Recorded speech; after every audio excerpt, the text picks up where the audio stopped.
संघ के कार्य के 100 वर्ष पूरे करने वाले और इस निमित्त वर्षभर संघ ने जो कार्यक्रम आयोजित किए हैं उनका सूत्रपात करने वाले इस विजयादशमी उत्सव के निमित्त हम सब एकत्रित लोगों के बीच में आज के हमारे प्रमुख अतिथि महोदय भूतपूर्व राष्ट्रपति जी आदरणीय रामनाथ जी कोविंद,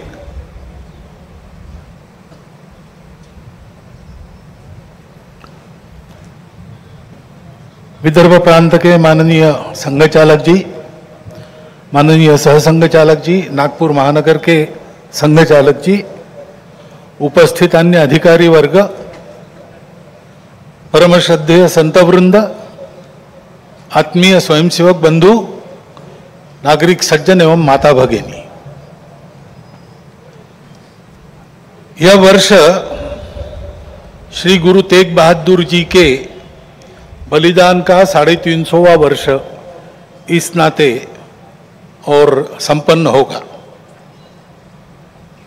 हिंद की चादर बनकर जिन्होंने अत्याचार, अन्याय और सांप्रदायिक भेदभाव से समाज के मुक्ति के लिए अपना सर्वोच्च बलिदान दिया, समाज की रक्षा की, ऐसी एक विभूति, उसका स्मरण इस वर्ष होगा। आज 2 अक्टूबर है, इसलिए स्वर्गीय महात्मा गांधी जी की भी जयंती है। अपने स्वातंत्र्य की लड़ाई में उनका योगदान तो अविस्मरणीय है, परंतु स्वतंत्रता के बाद भारत कैसा हो, भारत का जीवन किस प्रकार के तंत्र से चले, उसके बारे में विचार देने वाले हमारे जो उस समय के दार्शनिक नेता थे, उनमें उनका स्थान अग्रणी है। हिंद स्वराज में उन्होंने वह चित्र का रेखांकन किया है और सादगी, विनम्रता और प्रामाणिकता के प्रतीक, और जिन्होंने देश के लिए अपने प्राण अर्पण किए, ऐसे स्वर्गीय लाल बहादुर शास्त्री जी, उनकी भी आज जयंती है। भक्ति, समर्पण और देश सेवा के ये उत्तुंग उदाहरण, व्यक्तिगत और राष्ट्रीय चारित्र कैसा होना चाहिए, इसके आदर्श हमको मार्गदर्शन कर, ये उत्तुंग उदाहरण व्यक्तिगत और राष्ट्रीय चारित्र कैसा होना चाहिए, इसके आदर्श हमको मार्गदर्शन करते हैं। और आज की परिस्थिति का अगर हम विचार करते हैं तो हमारे ध्यान में आता है कि यह परिस्थिति भी हमसे इसी प्रकार के जीवन की अपेक्षा कर रही है। परिस्थिति एक सी नहीं होती, अनेक रंगों की होती है। तो परिस्थिति में बहुत कुछ अच्छा है, इसलिए बीता कालावधि 1 वर्ष का हमारी आशाएं और विश्वासों को भी दृढ़ करता है और हमारे सामने पुरानी और नई जो चुनौतियां उपस्थित है उनको अधिक स्पष्ट करने वाला भी वही कालावधि है। जैसे प्रयागराज में एक विशाल महाकुंभ हुआ, आधुनिक व्यवस्थापन के सारे कीर्तिमान तोड़कर एक जागतिक विक्रम तो उसने प्रस्थापित किया ही, लेकिन संपूर्ण भारत में श्रद्धा और एकात्मता की एक लहर उसने दौड़ा दी। पिछले साल एक दुर्घटना पहलगाम की भी हुई, हमला हुआ सीमा पार के आतंकियों के द्वारा, 26 भारतीय नागरिकों की उनका धर्म पूछकर हत्या की। लेकिन उसके चलते सारे देश में प्रचंड दुख और क्रोध की लहर पैदा हुई। पूरी तैयारी करके सरकार ने, हमारी सेना ने उसका बहुत पुरजोर उत्तर दिया। सारे प्रकरण में हमारे नेतृत्व की दृढ़ता, हमारे सेना का शौर्य, कौशल्य और समाज की एकता और दृढ़ता का एक उत्तम चित्र प्रस्थापित हुआ। और यह भी वह घटना हमको सिखा गई कि यद्यपि हम सबके प्रति मित्र भाव रखते हैं और रखेंगे, फिर भी अपने सुरक्षा के विषय में हमको अधिकाधिक सजग रहना पड़ेगा, समर्थ बनना पड़ेगा। क्योंकि इस घटना के बाद दुनिया में विभिन्न देशों ने अपनी अपनी जो भूमिका ली, उसमें हमारी ये भी ध्यान में आया कि हमारे मित्र कौन कौन है और कहां तक है। देश के अंदर भी अशांति फैलाने वाले असंवैधानिक उग्रवादी या संविधान विरोधी कहिए उग्रवादी नक्सली आंदोलन पर शासन और प्रशासन की दृढ़ कार्रवाई भी हुई, और उनके अनुभव से उनके विचारधारा का खोखलापन और उनकी क्रूरता का अनुभव होने के कारण समाज भी उनसे मोहभंग होकर विमुख हो गया। लेकिन उनका नियंत्रण तो हो जाएगा, परंतु अब ये उस क्षेत्र में एक बड़ी जो बाधा थी वो दूर होने के बाद उस क्षेत्र में न्याय की स्थापना हो, विकास वहां तक पहुंचे, सद्भावना, संवेदना और सामरस्य वहां स्थापित हो, इसके लिए समाज की भी और शासन प्रशासन की भी योजनाएं चलनी पड़ेगी, क्योंकि इनका अभाव ही ऐसे उग्रवादी ताकतों के पनपने का कारण बनता है। इससे त्रस्त मनुष्य दूसरा कुछ उपाय दिखता नहीं, इसलिए निराश होकर उनको प्रश्रय देता है। ये न हो इसलिए ऐसी योजनाओं की आवश्यकता है। आर्थिक क्षेत्र में भी हम आगे बढ़ रहे हैं। ऐसा जो प्रचलित परिमाण है दुनिया के, उसके आधार पर कहा जा सकता है हमारा देश आर्थिक क्षेत्र में आगे बढ़े, इसलिए आर्थिक जगत के हमारे उद्योगी बंधु, विशेषकर तरुण उद्योजक, इनमें एक मादा भी दिखता है, उत्साह भी दिखता है, इच्छा आकांक्षा भी दिखती है। परंतु ये जो प्रचलित अर्थ प्रणाली है सारी दुनिया में वही है, तो सारी दुनिया के अनुभव में उसके कुछ दोष भी आ रहे हैं।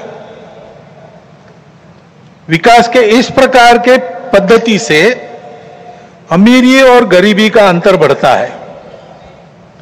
आर्थिक सामर्थ्य कुछ चंद हाथों में एकत्रित होता है। शोषण करने के लिए एक नया सुरक्षित तंत्र इसमें से खड़ा हो सकता है, चिंता नहीं की तो।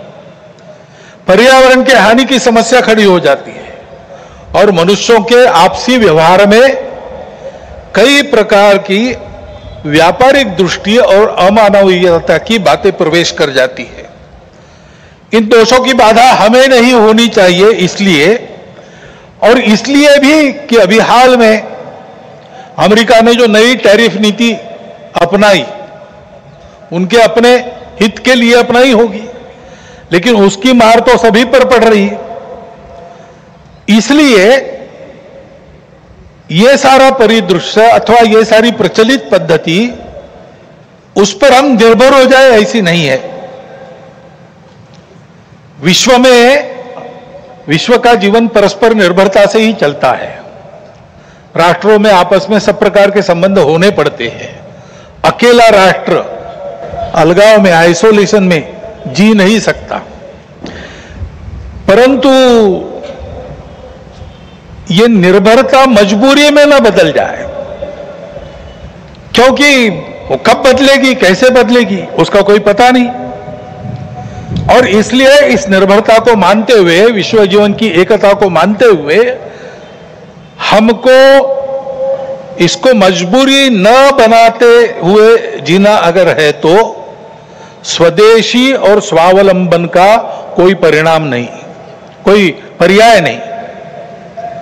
हमको आत्मनिर्भर होना पड़ेगा, स्वावलंबी जीवन जीना पड़ेगा, स्वदेशी का उपयोग करना पड़ेगा, और फिर भी अंतरराष्ट्रीय संबंधों का सब प्रकार के, राजनयिक हो, आर्थिक हो, व्यापारिक हो, इन सब का जतन हमको करना पड़ेगा।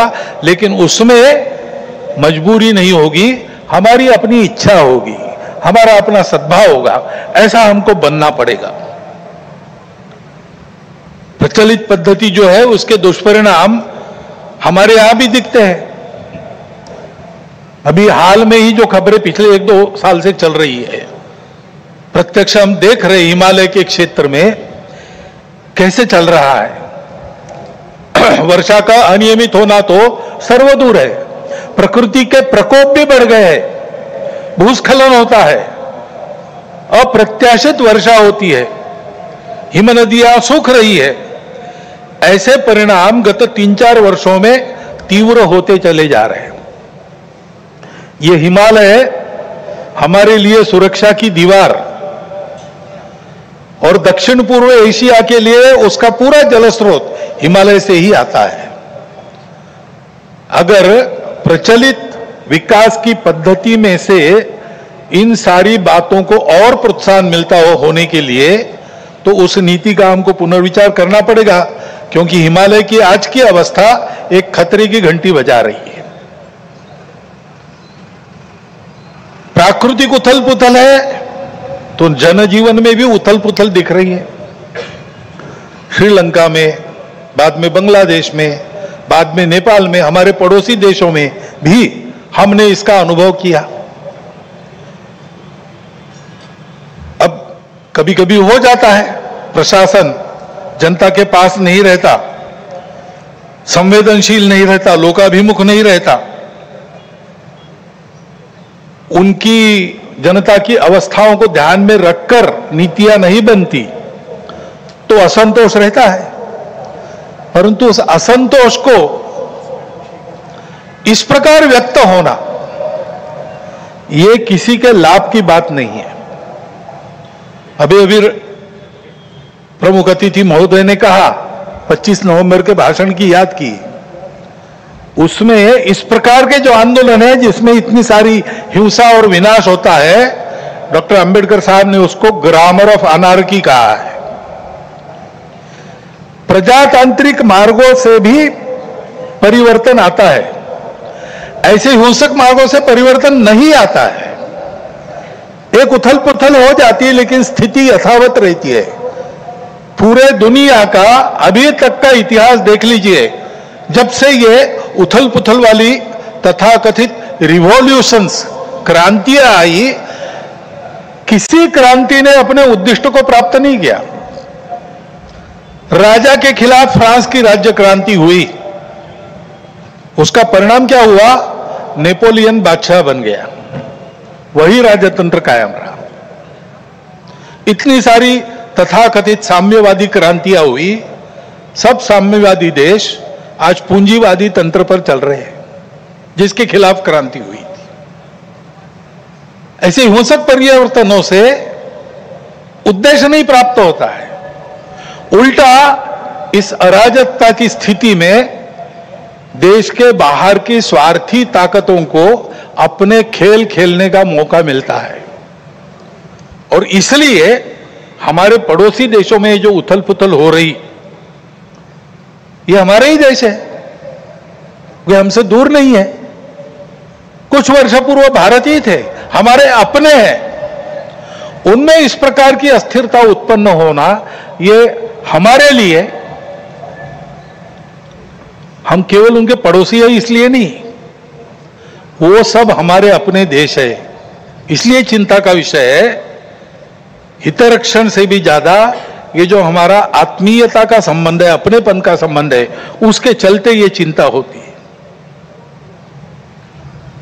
परिस्थितियां ऐसी है, जैसा मैंने कहा, दोनों प्रकार है। सुखदायक रूप बहुत दिखता है, सुख सुविधा बढ़ी, मनुष्य के ज्ञान की, विज्ञान की प्रगति हुई, व्यवस्थाएं आरामदायक बनी, राष्ट्र पास आए, माध्यमों के जरिए भी और आर्थिक लेन देन के जरिए भी। परंतु इस परिवर्तन की, विज्ञान और तकनीकी की गति इतनी ज्यादा है कि मनुष्यों की गति का बदलने की और उसका तालमेल नहीं बैठ रहा है। इसलिए भी मनुष्य जीवन में कई प्रकार की समस्याएं, युद्ध, अन्य छोटे बड़े कलह, ये तो सब चल ही रहे। प्रकृति के उग्र प्रकोप को हम अनुभव कर रहे हैं, लेकिन परिवारों में भी टूटन आ रही है। नागरिक जीवन में बढ़ता हुआ अनाचार अत्याचार दिखाई देता है। इसके शमन के इसके उपाय चलते हैं, प्रयास हुए हैं, परंतु इसका पूर्ण निदान होने में वो असफल हो गए हैं। और उसके ऊपर अस्वस्थता, कलह, हिंसा को बढ़ाते हुए विश्व में सब प्रकार की परंपरा, मांगल्य, संस्कृति, श्रद्धा, इसका संपूर्ण विनाश ही आगे परिवर्तन लाएगा। ऐसी उल्टी विचारधारा, विपरीत विचारधारा और घातक विचारधारा लेकर चलने वाला एक नया पंथ उदय में आया। बहुत पहले आया, आजकल वो भारत में भी अपने हाथ पैर फैलाने की कोशिश कर रहा है। सभी देशों में उसके कारण जो समाज जीवन की अस्त व्यस्त अवस्था हुई है और एक तरह से अराजकता की ओर सारा समाज बढ़ रहा है, ऐसी संभावना दिखती है। उसका अनुभव सब देशों में हो रहा है और इसलिए इन सारी परिस्थितियों को लेकर विश्व जब पुनर्चिंतन करता है तो वो भारत की ओर अपेक्षा से देखता है। भारत इसका कोई उपाय निकाले, ऐसे विश्व में भी अपेक्षा है। और सौभाग्य से भारत में एक आशा की किरण ये दिखाई देती है कि नई पीढ़ी में देशभक्ति की भावना, अपने संस्कृति के प्रति आस्था और विश्वास का प्रमाण निरंतर बढ़ा है। संघ के स्वयंसेवकों सहित समाज के व्यक्ति और समाज की संस्थाएं अभावग्रस्त वर्गों की निस्वार्थ सेवा करने के लिए अधिकाधिक आगे आ रहे हैं। समाज स्वयं को सक्षम अनुभव करता है और इसलिए कई बातों में सरकार के पहले पहल करके अपने सामने की समस्याओं का खुद ही निदान करने में यशस्वी हो रहा है। यह भी एक अच्छा लक्षण है और इसलिए ऐसे सब कार्यों में समाज का सहयोग संघ भी अनुभव करता है, अन्य ऐसे काम करने वाले संगठन और व्यक्ति भी अनुभव करते हैं। प्रत्यक्ष सहयोग और सहभाग, इसकी इच्छा समाज में बढ़ रही है और बुद्धिजीवियों में भी अपने देश के हमारा कोई स्वतंत्र अलग ऐसा कोई प्रतिमान, ऐसा कोई मॉडल हो सकता है क्या, इसकी खोज करनी चाहिए, ऐसा चिंतन बढ़ रहा है। क्योंकि भारतीय चिंतन दृष्टि एक विशेष है। हमारे प्रमुख अतिथि महोदय ने जितने नाम लिए उन सहित स्वामी विवेकानंद से लेकर तो महात्मा गांधी जी, दीनदयाल उपाध्याय, राम मनोहर लोहिया जी तक, इन सब लोगों ने इस प्रकार का इस प्रकार की दृष्टि को सामने रखते हुए कुछ चिंतन दिया है। उसकी तफसील उसके अलग अलग होंगे, परंतु उसकी दिशा एक ही है। आधुनिक विश्व के पास जो दृष्टि है वो गलत नहीं है, लेकिन अधूरी अवश्य है। मानव का भौतिक विकास होता है, नैतिक विकास की ओर ध्यान नहीं रहता है। विकास होता है, पर्यावरण की ओर ध्यान नहीं रहता। विकास होता है, कुछ लोगों का होता है, कुछ का नहीं होता। आज अमेरिका का जीवन विकसित माना जाता है, उसको आदर्श मानकर हम चले भारत के लोग, और हमने चाहा कि भारत अमेरिका जैसा जीवन जिए। तो कुछ अभ्यासक कहते हैं हिसाब करके ऐसा जीवन जीने के लिए और 5 पृथ्वियों की आवश्यकता लगेगी। ये विकास कैसे होगा? ये हो नहीं सकता। प्रगति के साथ साथ इसी के कारण नई नई समस्याओं को हम झेल रहे, जो प्राण संकट बन रही है। दृष्टि का अधूरापन ही इसके लिए कारण है। हमारी दृष्टि है, हमारी दृष्टि भौतिक विकास के साथ साथ मन, बुद्धि और आध्यात्मिकता का विकास कर सकती है, करती है। व्यक्ति के साथ साथ मानव समूह और सृष्टि का भी विकास साधने वाली हमारी दृष्टि है। मनुष्य की आवश्यकताओं, इच्छाओं के अनुरूप आर्थिक स्थिति इच्छा पूर्ति हो सबकी ऐसी व्यवस्था, उसके साथ साथ ही समूह के प्रति और सृष्टि के प्रति कर्तव्य बुद्धि और अपनेपन का साक्षात्कार व्यक्तियों में जगाने की शक्ति हमारी इस दृष्टि में है। सहस्रों वर्षों तक विश्व में इस दृष्टि के आधार पर हमने एक सुंदर, समृद्ध, शांतिपूर्ण परस्पर संबंधों को पहचानने वाला और मनुष्य और सृष्टि का, मनुष्य और समूह का सहयोगी जीवन ऐसे प्रस्थापित किया था। आज विश्व के आवश्यकताओं की पूर्ति करते हुए उनकी समस्याओं का निराश करने का शाश्वत निदान देने वाली एक नई रचना को विश्व आवश्यक मान रहा है, भारत से अपेक्षा कर रहे हैं और नियति शायद यही कार्य हम भारतवासियों से चाहती है कि हम अपने उदाहरण से विश्व को एक नया ऐसा रास्ता दें। संघ 100 साल से ये सारा चिंतन, इन सब महापुरुषों का चिंतन लेकर, संघ का चिंतन नया नहीं है, वो अपनी दृष्टि के आधार पर अपने यहां परंपरा से चलने वाला आज तक आया हुआ यहां तक चिंतन है। उस चिंतन को लेकर संघ 100 साल से काम कर रहा है। समाज जीवन के विभिन्न आयामों में, संगठनों में, संस्थाओं में, स्थानीय स्तर पर भी, व्यक्तिगत पहल से भी स्वयंसेवक सक्रिय है। समाज जीवन में सक्रिय ऐसे अनेक सज्जनों के साथ भी सहयोग और संवाद स्वयंसेवकों का चलते रहता है। इन सब का जो संकलित अनुभव है, उसके आधार पर संघ का कुछ चिंतन है। वो चिंतन आज के कार्यक्रम में आपके सामने रखना, ये मेरे भाषण का प्रमुख उद्देश्य है। पहली बात है कि विश्व की व्यवस्था में परिवर्तन तो आवश्यक है, विनाश टालना है तो अनिवार्य है, परंतु हम एक विपरीत व्यवस्था में इतने आगे बढ़ गए,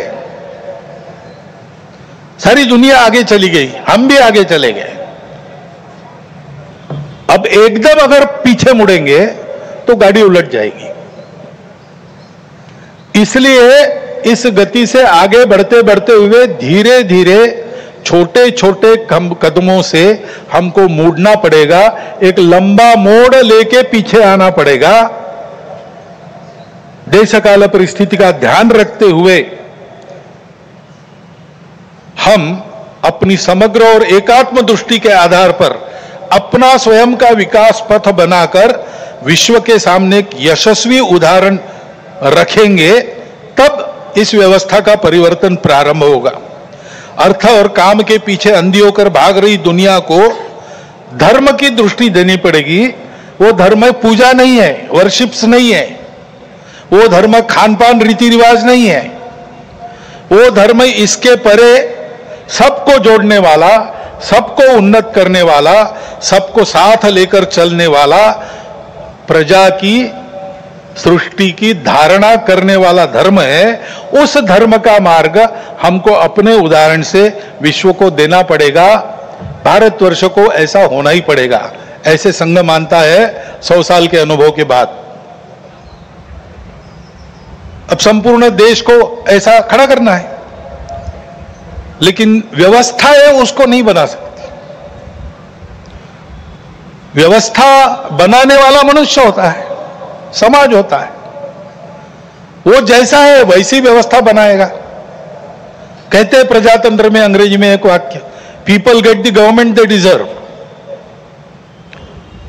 तो ये नहीं है कि सारा कुछ जिम्मा उन पर है, उनकी समीक्षा करके स्तुतियां, उनकी निंदा हम करते रहे, ऐसा नहीं होता है। जैसा समाज है वैसी व्यवस्थाएं चलेगी, और इसलिए समाज के आचरण में परिवर्तन आना चाहिए, तब व्यवस्था में परिवर्तन आता। वैसे भी कोई स्थापित व्यवस्था अपने को स्वयं को बदलने की इच्छुक नहीं रहती, और अपने को स्वयं को बदलने का उसका सामर्थ्य भी नहीं रहता, क्योंकि वो स्वयं को नहीं बनाती, समाज उनको बनाता है। ये सामर्थ्य समाज के पास रहता है। समाज को अपने आप को नए आचरण में ढालकर खड़ा होना पड़ता है। ये व्यवस्था परिवर्तन की पूर्व शर्त है। और समाज के आचरण के परिवर्तन जो आता है वो भाषणों और पुस्तकों से नहीं आता। प्रबोधन तो करना ही पड़ता है, लेकिन प्रबोधन करने वालों को स्वयं जो परिवर्तन चाहते हैं उसका उदाहरण बनना पड़ता। अपने व्यक्तिगत जीवन में, सामाजिक जीवन में, राष्ट्रीय जीवन में, अपने स्वयं के परिवार के जीवन में, अपने आजीविका के कार्य में हम उस परिवर्तन का उदाहरण बनकर जिए। और ऐसे जो उदाहरण स्वरूप व्यक्ति होते हैं जिनके जीवन में पारदर्शिता है, निस्वार्थ बुद्धि है, जिनके पास प्रामाणिकता है, संपूर्ण समाज को अपना मानकर जिनका जीवन व्यवहार उस समाज के हित के लिए चलता है, ऐसा स्थानीय नेतृत्व देने वाले व्यक्ति होने पड़ते हैं। इसलिए उन व्यक्तियों का निर्माण करना पड़ता है। और इसलिए संघ का अनुभव है व्यक्ति निर्माण से समाज परिवर्तन और समाज परिवर्तन में से व्यवस्था परिवर्तन, यही देश में और विश्व में परिवर्तन लाने का सही तरीका है। हर समाज में यही अनुभव है, ऐसा ही होता है। सब प्रगत देशों का इतिहास देखिए, आधुनिक इतिहास देखिए, ऐसा ही हुआ है। ऐसे व्यक्ति निर्माण करने की समाज की व्यवस्थाएं रहती है। हर एक राष्ट्र में, हर एक समाज का अपना एक पारिवारिक जीवन का तरीका था। अब लगभग सब जगह ध्वस्त हो गया, केवल भारत में बाकी है। परंतु 300 साल पहले अमेरिका में भी एक तरीका था, यूरोप में भी एक तरीका था। उस तरीके से ऐसे व्यक्तियों का निर्माण होता है। उस देश की एक विशिष्ट शिक्षा रहती है, उस शिक्षा में से उसके व्यक्तियों का मन तैयार होता है और उस समाज के जो क्रियाकलाप चलते उसमें से भी मनुष्य निर्माण होता है। एक प्रसिद्ध वाक्य है, the battle of Waterloo was won on the playground of Harrow and Eton. वहां पर खेल खेलते खेलते जो समाज तैयार हुआ उसने जगत जेता कहे जाने वाले नेपोलियन को हरा दिया। ये ताकत कहां निर्माण हुई? समाज की व्यवस्था में निर्माण हुई। हमारे यहां भी ये था, परंतु 1000 वर्षों के आक्रमण में वो सब अस्त व्यस्त हो गया और बिना इसके काम नहीं होता, क्योंकि मन बुद्धि से ये सारा विचार मानने के बाद भी रोज के आचरण की आदत बदलनी पड़ती है। आदत बदले बिना परिवर्तन नहीं आता, केवल बातों से नहीं आता, केवल सोचने से या सपने देखने से नहीं आता। जैसा आपको देश चाहिए वैसा आपको होना है, और वैसा आपको होना है तो आपकी अपनी आदत दुरुस्त होनी चाहिए। उसकी व्यवस्थाएं इसमें रहती है, वो हमारे यहां ध्वस्त हो गई। इसलिए राष्ट्रीय स्वयंसेवक संघ का निर्माण हुआ। संघ की शाखा ये आदत बदलने का तरीका है, उसकी व्यवस्था है। 100 वर्षों में इसीलिए सब प्रकार की परिस्थिति आई, संघ को लालच भी दिखा दी, संघ को राजनीति में आने का आमंत्रण भी मिला, लेकिन संघ ने वो सब नहीं किया। संघ केवल एक ही कार्य में लगा रहा। संघ के स्वयंसेवकों ने हर परिस्थिति में शाखा को नित्य चलाया है। स्वयं सेवक आग्रह पूर्वक शाखा में नित्य जाते, 50 साल से आ रहे फिर भी जाते, क्योंकि आदत की बात है। आदत छूटनी नहीं चाहिए, आदत बननी भी चाहिए और छूटनी भी नहीं चाहिए। शाखा के कार्यक्रमों को मन लगाकर करते हुए व्यक्तिगत सद्गुणों की और सामूहिकता की साधना करना और समाज में क्रियाकलापों में सहभागी होते हुए समाज के सद्गुणों का, सामूहिकता का वातावरण निर्माण करना, इसलिए संघ की शाखा है। उसके कार्यक्रमों में से नित्य और मन लगाकर करने से स्वयं सेवकों में व्यक्तित्व का, कर्तृत्व का, नेतृत्व का, समझदारी का, वैचारिक और व्यावहारिक और भक्ति का, राष्ट्र के प्रति, संघ के प्रति भक्ति का निर्माण होता है। दूसरी बात, किसी भी देश को ऐसा होना है तो समाज में एकता चाहिए। वाक्य बताया, united we stand, divided we fall. Abraham Lincoln का भी एक वाक्य है, कि डिवाइडेड हाउस कैनॉट स्टैंड। हमारा देश तो विविधताओं का देश है। पंथ, संप्रदाय, भाषाएं, भौगोलिक विविधता, रहन सहन, खान पान, जाति, उपजाति पहले से है। और बीच के काल में आक्रमण हुए, विदेशी भारत में आ गए, विभिन्न कारणों से यहां के लोगों ने भी उनकी विचारधाराओं का, उनके पंथ संप्रदायों का स्वीकार किया। वो विदेशी चले गए, लेकिन अभी भी उनका स्वीकार करके रहने वाले हमारे अपने बंधु देश में है। सौभाग्य से भारत की परंपरा है, वो सब प्रकार की विविधताओं का स्वागत और सम्मान और स्वीकार करती है। ये हमारी परंपरा है।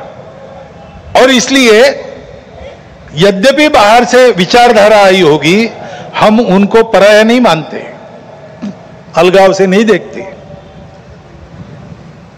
हम सबकी विशिष्टताओं को, दुनिया में सभी विशिष्टताओं को मानते हैं, उनको स्वीकार करते हैं। उनको भी हमारी अपनी विशिष्टता है, उसके दर्जे का ही मानते हैं, सम्मान देते हैं। वो विशिष्टताएं भेद का कारण नहीं बनती, इसको हम देखना चाहिए। आज अपने देश में इन विविधताओं को भेदों में उभारने की कोशिश चल रही है। ये विविधताएं भेद का कारण नहीं बननी चाहिए। अपनी सब विशिष्टताएं अपने अपनी जगह ठीक भी है, परंतु ये सब होने के बाद भी हम एक बड़े समाज के अंग है। समाज, देश, संस्कृति और राष्ट्र के नाते हम एक ही है, हम अलग नहीं है, हम विविध भी नहीं है। विविधताएं तो भाषा, पंथ, संप्रदाय, खान पान, रीति रिवाज, रहने की जगह इसकी है। और इस एकता के चलते हमारा सबका आपस का व्यवहार सद्भावनापूर्ण और संयम पूर्ण रहना चाहिए। सबकी अपनी अपनी विशिष्टताएं हैं, उनकी श्रद्धाएं हैं, महापुरुष है, पूजा के स्थान है। मन वचन कर्म से आपस में इनकी अवमानना नहीं होनी चाहिए, इसकी चिंता सबने करनी चाहिए। किसी एक ने करने का यह काम नहीं है, उसके प्रबोधन की भी आवश्यकता है। विविधता है और सब लोग साथ में रहते हैं, तो जैसे अनेक बर्तन साथ में रखे तो कहीं ना कहीं आवाज हो ही जाती है। इतने बड़े समाज में इतने सारे लोगों के साथ रहने से कभी कभी कुछ आवाज हो भी सकती है, लेकिन होने पर भी नियम पालन करना, व्यवस्था पालन करना, सद्भावपूर्ण व्यवहार करना, ऐसा स्वभाव बनना चाहिए। छोटी बड़ी बातों पर या केवल मन के संदेह पर कानून हाथ में लेकर रास्तों पर निकल आना, गुंडागर्दी, हिंसा करना, यह प्रवृत्ति ठीक नहीं। मन में प्रतिक्रिया रखकर अथवा किसी समुदाय विशेष को उकसाने के लिए अपना शक्ति प्रदर्शन करना, ऐसी घटनाओं को योजनापूर्वक कराया जाता है। उसके चंगुल में फंसना नहीं चाहिए। उसके परिणाम तात्कालिक और दीर्घकालिक दोनों दृष्टि से ठीक नहीं रहते। इन प्रवृत्तियों की रोकथाम आवश्यक है। शासन प्रशासन अपना काम बिना पक्षपात किए तथा बिना किसी दबाव में आए नियम के अनुसार करें, परंतु समाज की सज्जन शक्ति और युवा पीढ़ी को भी सजग और संगठित होना पड़ेगा।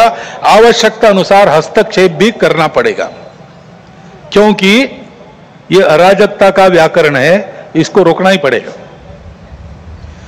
हमारी इस एकता का आधार क्या है? हमारी संस्कृति है।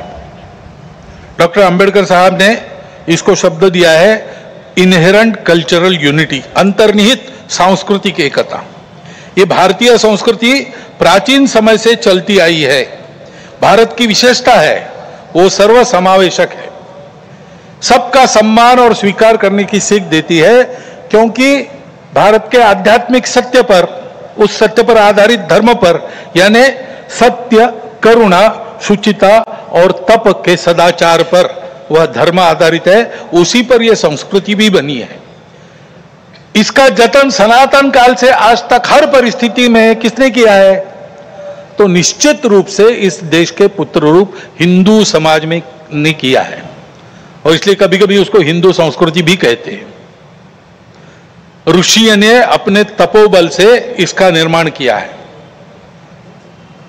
क्योंकि भारत में उनको इसका विकास करने के लिए आवश्यक समृद्ध और सुरक्षित प्रकृति मिली, परिवेश मिला,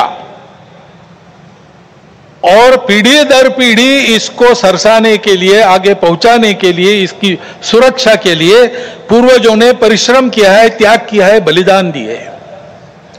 उस हमारी संस्कृति का आचरण, उसके आदर्श बने हमारे पूर्वजों का मन में गौरव और कृति में विवेकपूर्ण अनुसरण तथा यह सब जिसके कारण संभव हुआ, उस हमारे पवित्र मातृभूमि की भक्ति, यह मिलकर हमारी राष्ट्रीयता है।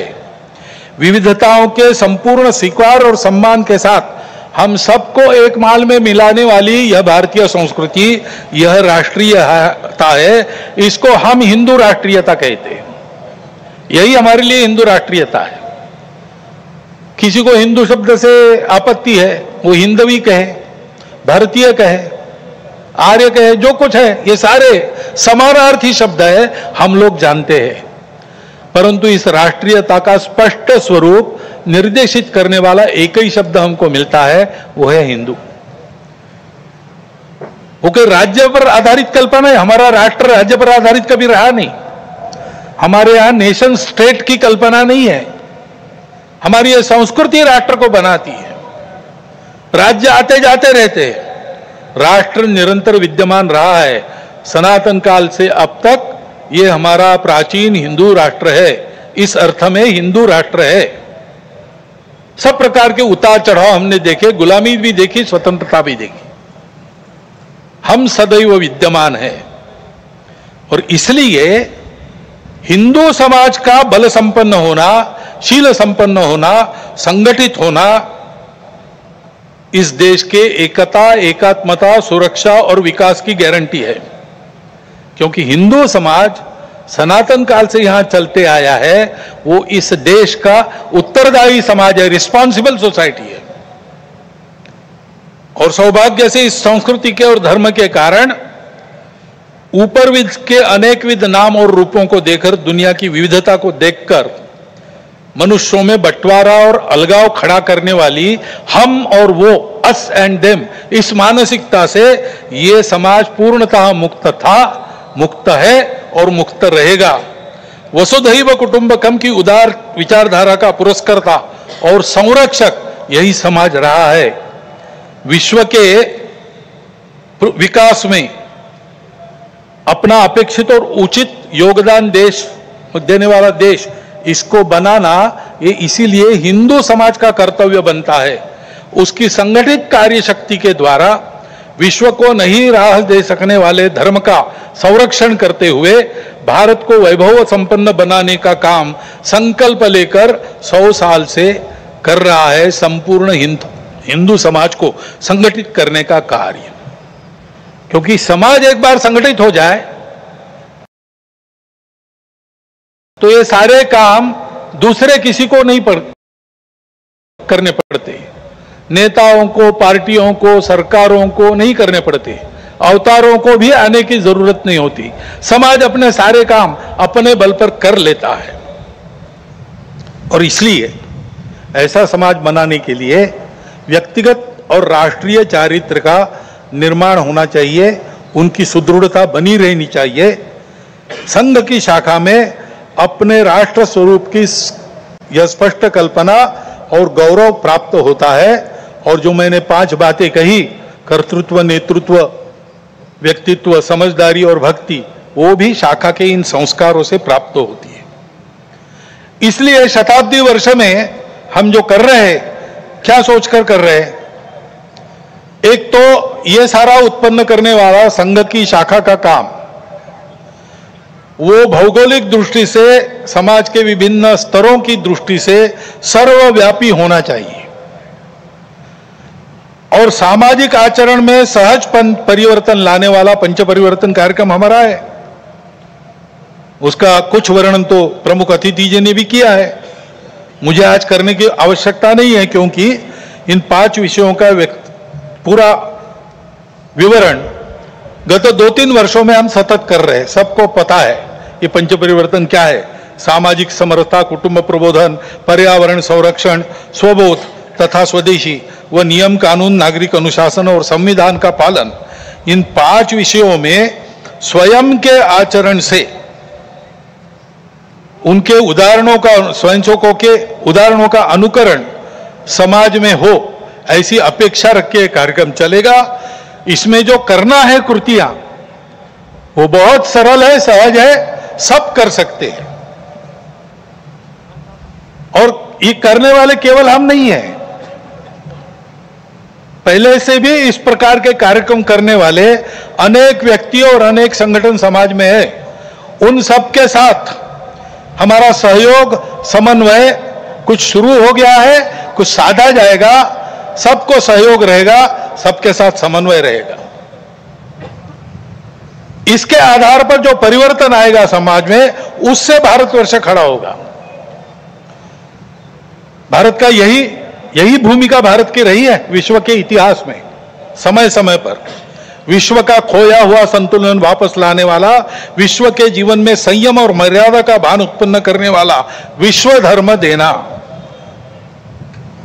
कुछ वैश्विक मूल्यों के आधार पर अपने अपने देश की प्रकृति के अनुसार ये सारा योगदान हो, इस प्रकार का अपना अपना राष्ट्र खड़ा करना, ऐसा ये विश्व धर्म देना, ये भारत की भूमिका रही है।